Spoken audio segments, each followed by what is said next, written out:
Hey everyone, thanks for listening to this week's episode of The Lumber Word. Hey, sometimes we have a episode where one of our guests or even ourselves will have bad reception when we record. So you may hear some choppy audio from time to time. But the information was awesome on this episode, so we tried to fix it up as much as possible. If you hear any odd audio, stay tuned. It's not your device. Looking forward to having you on.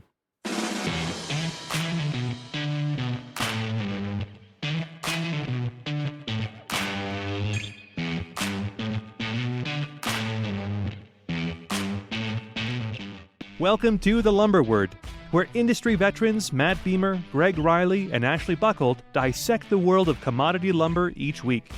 We bring you up-to-date insights on supply, demand, and market trends, sharing our trading expertise to benefit everyone in the supply chain.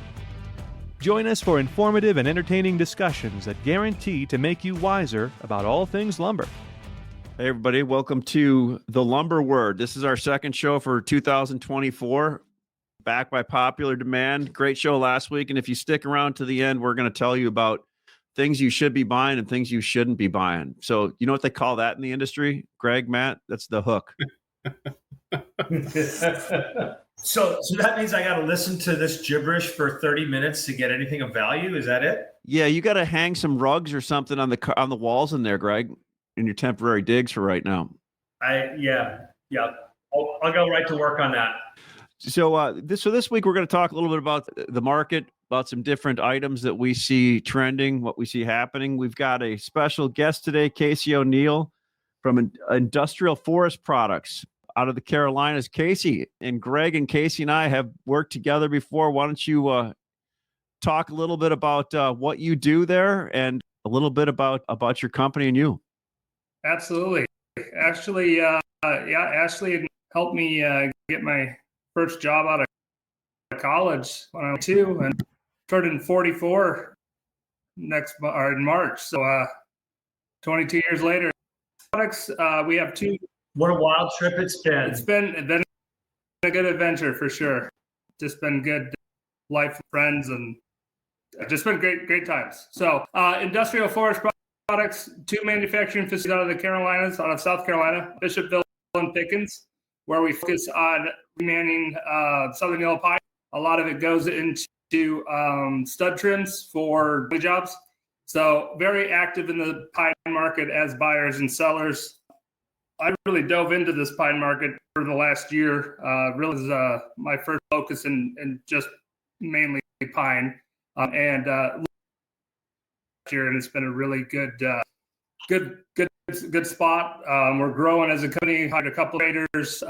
We've really kept our overall volume and sales, even though the prices of lumber have come down significantly. So everything's pointing in the right for us, and it's a really good thing to learn about Southern Yellow. Kind of put that into my knowledge set.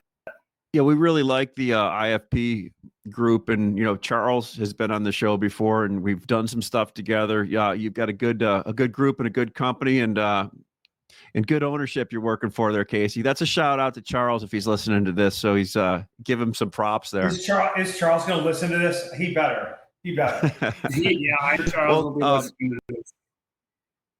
So just a quick question before we get into it, Casey. You and I kind of did spruce for a long time when we sat by each other and all that. What's different about trading in the southern pine market and the market you deal in than that traditional market you and I kind of were used to dealing in spruce and so forth? So pine, you pretty trade in 2 to 3 week. It's all about the mills getting a buildup and needing to get rid of their goods, and it's also all this game. So I'm not sitting here waiting on a rail car for 6 loading it and then somewhere. Working with my trading partners, with my producers, at times they might need an outlet of some of their goods to go to where we're going to change it into something totally different, and they're not competing. They're 2x4 10s later, right? And then parlaying that, our other customers where we'll wholesale with manufacturing arm, it'd be a nice piece for the mills to feel comfortable with us in that aspect, where it's either going to go to our facility to be changed or with one of our direct customer partners. but it really is a game of it's volatile. It can change quickly. And instead of waiting a week to get a $10 counter, it might be the following day when getting $70 differently and forth. And it's a wonderful trading market along with the. And the way I'm reading this thing, we're making more spruce mills, right? So the production is going to be in the Southern Yellow Pine world, and this stuff will continue to markets across the country. We've seen stuff go from the Carolinas all the way into Canada recently. I mean, that's pretty crazy to think, but it's going. And these other markets as Denver and Phoenix and LA, I mean, everything's in play. Very cool. Very cool. What I always like about the Southern Pine market is how, guys could trade $50 to $100 under, on Tuesday and then report that their price is unchanged on Thursday. Yeah. I've heard, yeah. I mean, sometimes in these markets they can go $100 to $200, right? Yeah, and I mean it's all a function of what's built up around in the mill, right? And if the larger players like the tree or the big pro dealers are kind of away from the market for a few weeks, it's got to go somewhere else, right? Yeah, no doubt. So, I mean, I guess one of my questions is like, what is, we recently saw one of the big Canadian mills permanently close some facilities on the west side. When I look at the current numbers for, Southern Pine, I'm trying to get a gauge in my mind is like, hey, are those still profitable numbers on average for mills, or are those numbers that are net losers? We're right at a place right now where it's for the pine mills to be making any. Some of this low grade stuff for the majority of the year, and a lot of it has started when it comes to 2x6, number 3 and number 4, and 3 and number 4 just inching down to it level that guys are not making. And we had a lot of invent from Western spruce players or really in the pine mill game, and they've green mills and they've made these for the last 2 tax credits, and they're welcome to the pine world. But in my eyes, we're caught in the world. A lot of it's weather related, but numbers are going to be there at for very long because the market pretty much has, I don't know, I'd say since about Christmas, and these cycles we're probably getting to a spot where people will need to re-enter and replenish. Have the treaters made much of a like spring buy at this point, or is that something that's still out there? They've existent. I mean, a little bit, a couple of weeks, but, as this weather hit, they've been non-existent. What are they waiting for? Waiting for the bottom, I guess. Right after Fraser announced those shutdowns, I sent an email to a guy that's the president of a company that owns Yellow Pine Production and asked him, hey, what do you think? And he said he thought that their costs were pretty high and that those were smaller mills, and that were in Florida, the log costs are higher than other places. Specifically, he brought that up and also said that this is not the last of that. You're going to see there's going to be more small mills that are going to be curtailed or shut down over the foreseeable future with these types of price structures because they're just not very efficient. And so you'll lose smaller mills and you'll end up kind of a situation with what's happened in Oregon and Washington over my whole career, is where all the ma and pa sawmill mills are pretty much gone, and you're left with big giant mega mills like, Tillamook producing 375 million board feet, or the Sierra Pacific new $1 billion boondoggle at Seneca that's going to produce like 1 billion board feet, or that kind of stuff. These big mills is the way of the future in the Yellow Pine region. So yeah, and then I mean, if you look at stumpage costs for like the Mississippi mills compared to Carolinas, it's night and day. I mean, the new production that's come in the Mississippi world is much more. They just have the cheaper cost structure than the older mills in the East. Yeah, I guess for traders, the trade in Southern Yellow Pine is probably where there's like the most opportunity, because to your point, Case, there's so much where the logistics where you play the zone differences off against one another can be a key factor. Yeah, and then when we were just in a freight world, right, where we got down to some freight prices we haven't probably seen in 5-6 years, and wood was moving pretty big distances here lately. That's a good point. Good point, Casey. Well, hey, appreciate the Southern Pine info. That's how about spruce? You still trading a little bit of spruce every now and then? I'll pick off a Euro truck here and there, but that's about it. Very light in my world. I do trade a lot of OSB. Okay. Gotcha. Well, listen, I wanted to kind of go through a little bit and talk about the market. So we talked last week, it was still solid. There was a few things that were getting a little squishy, so to speak. But when you look at the publication that came out, a lot of negative numbers on there. Two people I talked to yesterday and today, one's a distributor in the Midwest, said that the business uptick that they thought they were going to get didn't materialize yet, and which made them back off a little bit of any more speculative purchases. Another one said that the weather was slowing them down a bit. I mean, I'm sitting here, we have a heat wave at 3 degrees right now in Chicago as we're recording this on the 17th.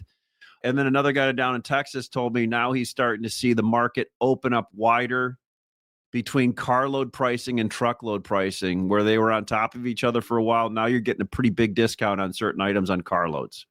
So what that all leads up to, from in my opinion, is there's a lot of activity in the market. There are people out bidding and buying things. The Canadian mills are back in the East trying to get some stuff produced. Western SPF is what it is. Matt, you probably you're in that game a lot more. They have the amount they're going to produce. They're looking for some orders right now on some things, I'm guessing. We're kind of in the freezer right here in the Midwest a little bit, and people are calling around asking what they should do today. From what I'm seeing, Greg, Matt, what's your thought? I made the observation on the company conference sales call this morning that I'm not seeing a lot of problems. So when I talk about problems, I mean like mills want to load a car or two because it's year end, or they've got some extra 2x612s laying around. They want to just load it and ship it and sell it at a discount, or a load got shipped to the wrong place and needs to be resold, or we got claimed on something that was a little bit old and it needs to be resold, or just shrapnel, what I call shrapnel from the trading side of lumber and from the mill side of production.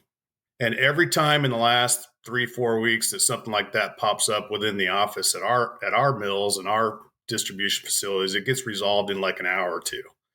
And so to me, that's a sign of quiet strength. That's something that I've just noticed is every little issue that pops up gets resolved real quickly. And I find that to be interesting in and of itself. And then I look at my own business, and I never expect much from the first 2 weeks of January. Like you don't make your years of income on January 1st to January 15th. You're best to just sit back, fold your arms, and just see what happens and let it play out, because it's going to be choppy, right? It's just weather's a factor, time of year's a factor, holidays are a factor, mills starting up, shutting down, all kinds of weird things are going on. People's attentions are diverted temporarily, but we're not really in the mainstream of what the lumber trade is going to look like in 30 days or in 60 days or in 90 days. And so having said that, I'm pleasantly surprised with how much business I'm doing right now. It's catching me a little bit, especially today. I mean, I expected virtually nothing today. I'm in the middle of an ice storm. Nobody's going to school. Nobody's going to work.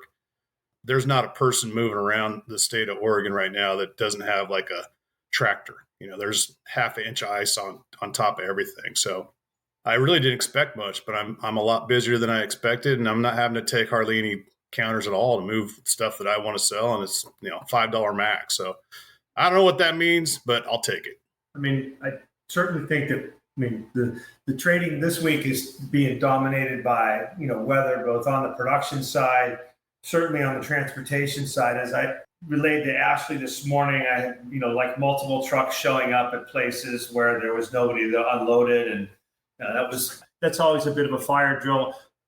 I mean, I guess in terms of data that we know, home builder sentiment came out today, up 7 points. It's the highest number since September. We do have a data point tomorrow. We've got housing starts coming out. If you recall, the November housing starts kind of blew everybody away with a real big increase, up 14.8%. I mean, they're forecasting, I don't know, Ash, you got that in front of you? What's the forecast? They're forecasting it to be down. The estimate is, survey says, stand by. 1.42.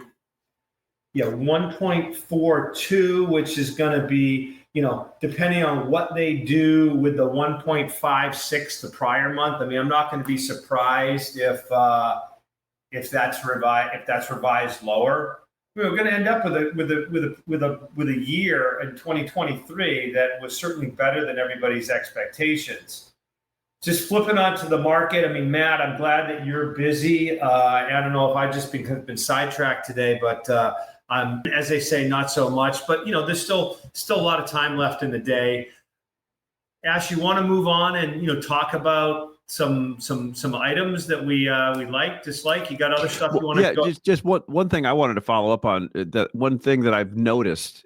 I follow Lance Lambert a lot, but is it Reese Club? I believe that's and I've subscribed to his publication. It's if that's I shouldn't call it publication, and he appreciates that. But it's great. And one of the things that he came out with last night, and he was talking about, was the places that are slowing down, so to speak, on people coming in and buying things and things that are picking up. I noticed from where I'm shipping stuff, where the Midwest and some regions hadn't been that great over a certain amount of years. Columbus, Ohio, Milwaukee, Wisconsin, kind of the Midwest areas are have some spots in them that are pretty hot right now. And I've noticed that on some upticks in shipments to those areas, which is great. That was just one observation I noticed, and I wanted to put a plug in there for Lance, so everybody should subscribe to what he does. So things that we talked about last week on our segment where we were looking at different items. Is that what you want to talk about, Greg, or you want to go through some different items on some different species that we're talking about here? Yeah, no, I think let's. Are we going to do? Let's do this first.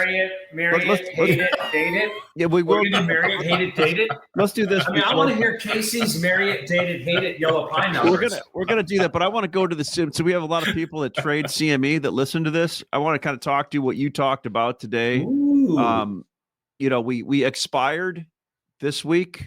I'm not even sure. What do we expire at on the 528? 528. Okay. And where is March trading today as we're talking? 547.50 last. 540. Okay. So down a bit. I think from the conversation you and I had, Greg, you said there's a trend line down in the 520 area, 510, 520. But anyway, the market seems to be moving there on 4-inch right now. Yeah, Matt, what are you showing Western Spruce 2x4s at today? I'm the wrong guy to ask, dude, because our bad bean mill produces a whole bunch of 16, 18s, and 20s. And so we always get, our prices are skewed. I mean, we get 50, 60 over whatever an 8 to 16 mill is going to sell it for. But I see where you're going with your logic. And I know that there's orders resting out there with people that are smart that'll buy that, that dip, that 510, 520 dip. It'll get bought not only by speculators in the board, it'll get bought by cash buyers too. So yeah, I mean, Eastern Spruce I've had those conversations. Eastern Spruce is delivering in, kind of equivalent to the mid 520s based on the CME right now.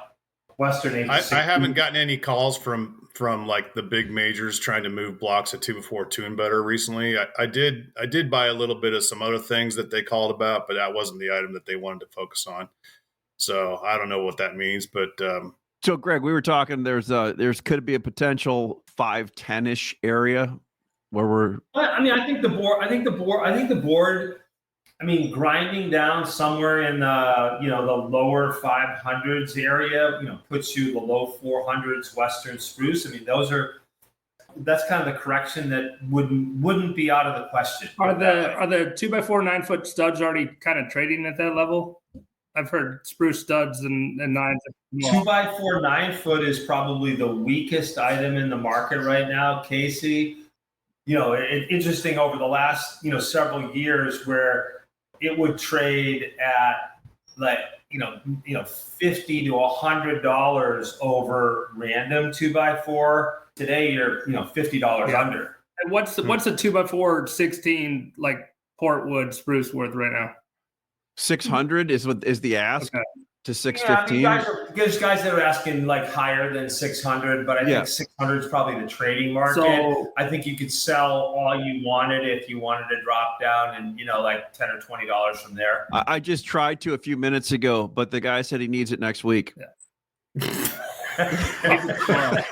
That just confirms my underlying strength You know comment. what? I mean, literally, I said I would sell one for. It was actually a little farther out. I said like into February, but it was a good price, but needs it next week. So right? let me give you guys. That's But Matt, that you're to your point, right? like I was telling a guy, like imagine that you're like hovering over a giant pool of lava, and the lava represents resting orders that need to be bought, and you dip your toe in, you get burned, right? So that's sort of me. Like if Greg and you decide you want to drop your price down to 580, and you could probably sell 30 trucks real quick. I don't think it would take a whole heck of a lot of effort for that type of stuff to happen. And so knowing that, I just feel like patience is more. I'd rather watch the futures board unravel and make a little bit of money on the short side of the futures board and then just sit on my inventory and wait for a better day. It's just, to me, that's just a smarter way to trade. So, Casey, you were asking about nines. Yes, those are coming off. 2x4 8-footers still are.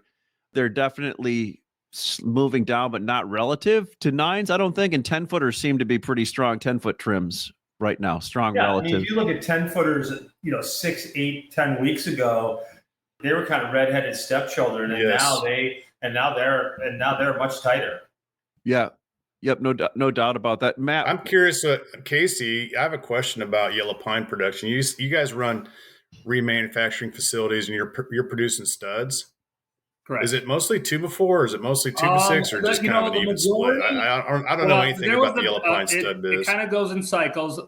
2x6 104s normally have read to the spruce world. In the pine world, we normally produce more 2x6. Normally 2x6 will be the heavier produced item, just because a 6.9 is historically more of a premium to a 0.9, right? So we can come in and say, hey, we're $100 cheaper than 2x6 spruce. Do you want to look at that for your job, right?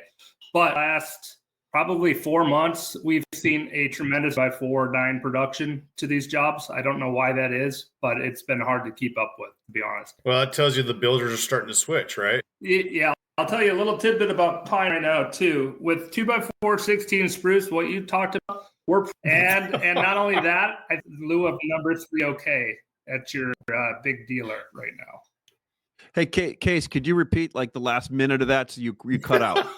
It's okay. It's okay. So you said the one thing that you were going to tell us, and then we'd lost you. Yes. Yeah. 2x4 16-foot pine, 100 under spruce, and 2x4 number 2 pine, cheaper than 2x4 number 3 spruce. Yeah. Yeah. Good. Are you seeing people making the switch at all? I haven't seen it time when I was buying in Pro Dealer World. Yeah, I got you. I appreciate that. Hey, Ash, there are some people switching. Yeah, there definitely are some people switching. I mean, it makes sense. They're not going to ignore that much of a difference in price. Yeah.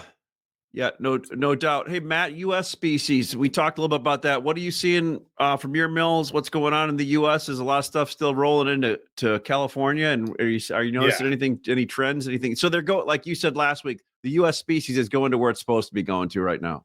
It's very regionalized. We're staying in our lane, but our lane's busy. So it's like driving through rush hour traffic over here on the West Coast. Now, granted, not a lot of lumber moving around the state of Oregon or Washington today with a half-inch ice and still coming. Our mills are all shut down. We're losing production right now. Since last Friday, there's hardly any mills in Oregon, Washington that have run. You're not going to see any shipments either. So you're going to have some disruption in the flow of material here from our little region. It was minus 40 in Babine on Friday. I think it was 0 yesterday. So it's warming up a little bit, which is nice. But because of that, rail flow out of Western BC is going to be disrupted too. When it gets that cold, it just slows the choo-choo trains down. They just can't move them as fast or as far. So these are all just sort of precursors to what happens in a normal winter market, which you do get rail disruptions and trucking events and weather events that kind of screw up transportation issues for a while. And then this all starts to matter more in March, or April. It doesn't really matter in January that much, but it'll have an effect down the road. And then there's an underlying effect that nobody really thinks about. But since Thanksgiving in Oregon and Washington and California, but mainly Oregon, Washington, we've lost about 3 weeks worth of production. starting with Thanksgiving week. And then we lost 2 weeks during Christmas and now a half week here. We lost a half week at Thanksgiving and a half week here recently. So production is dropping, at the same time that the seasonality of lumber is more in the mill's favor. So that's what I know. And as far as sales are going, we're just steady, man. I mean, it's like we have like a really boring and predictable sales events. It's like Groundhog Day here at the Hampton headquarters. So we're very happy with how things are going.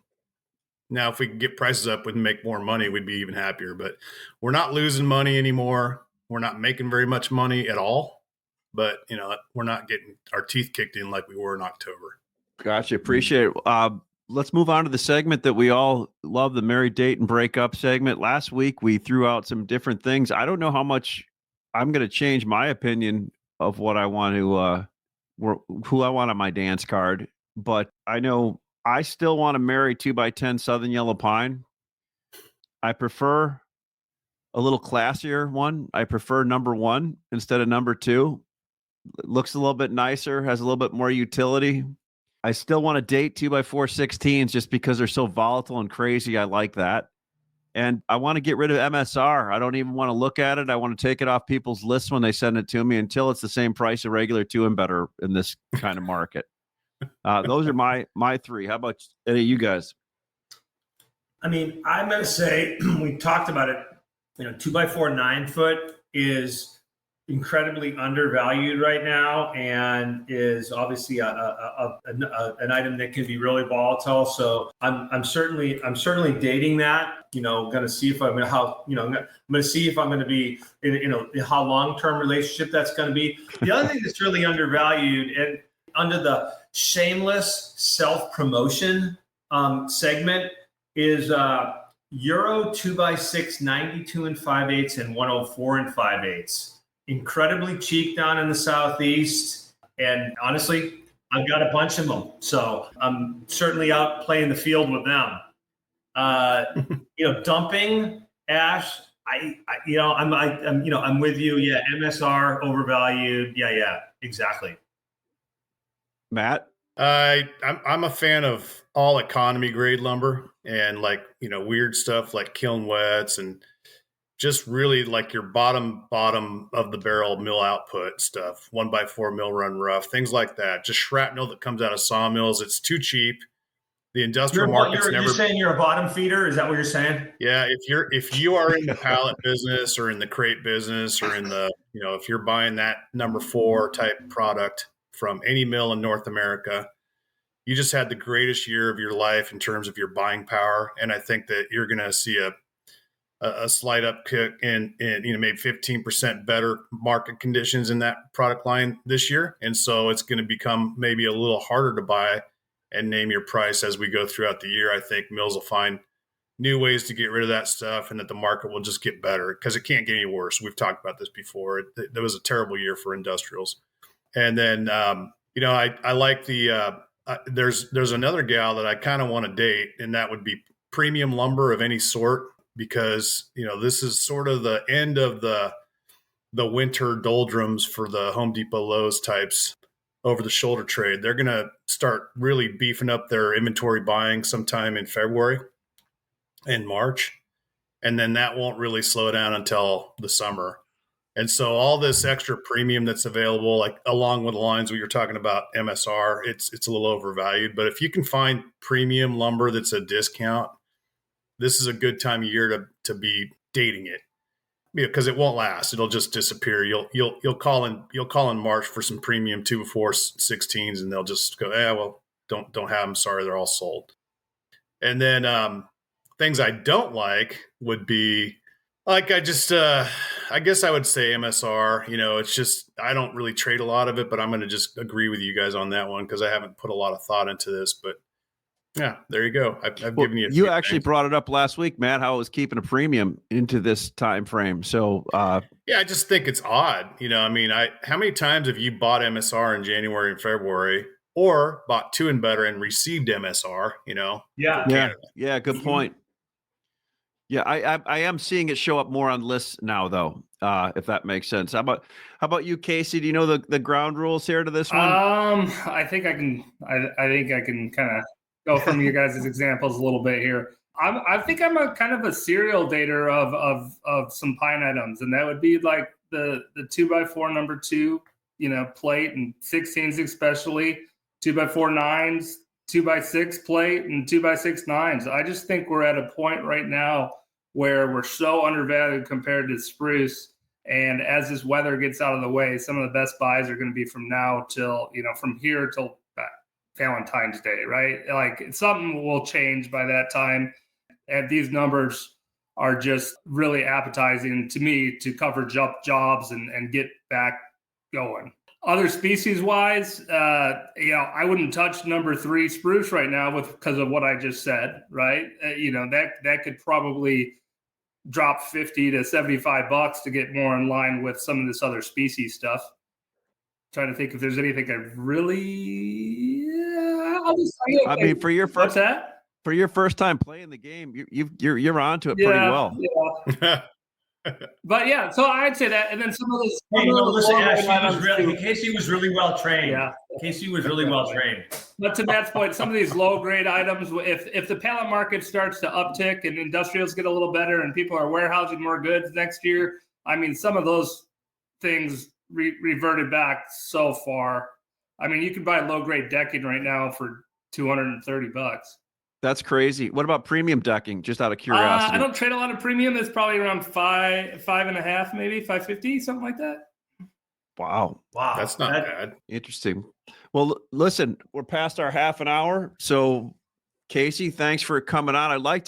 What is the best way for people listening to the show to get a hold of you, Casey, to look at buying some of your 2x6 and 2x4 Southern Pine along with other things? Email or phone, is fine. My email is COneil, which is CONEILL @ifpwood.com. I'll let you share my phone number, but I'm all day long selling lumber and buying lumber, and that's kind of what I do other than just raise the kiddos these days. So we appreciate the 5% kickback retainer on all the orders generated from the show. Absolutely. Well, let me see when it starts coming in. I got a call right now already. No, just. So I appreciate it, everybody. That'll kind of we'll close the show. We'll look forward to doing it next week. Everybody, thanks for listening to The Lumber Word. Thanks for listening to this week's episode of The Lumber Word. The Lumber Word podcast is dedicated to engaging conversations about the lumber industry, including trading ideas, market trends, and evaluations of overvalued and undervalued assets. We wish to emphasize that the discussions and opinions expressed in this podcast are purely for informational and entertainment purposes. They should not be considered as financial or investment advice. We encourage our listeners to make their own financial decisions, taking into account their unique circumstances and financial goals, and to seek professional financial advice if necessary.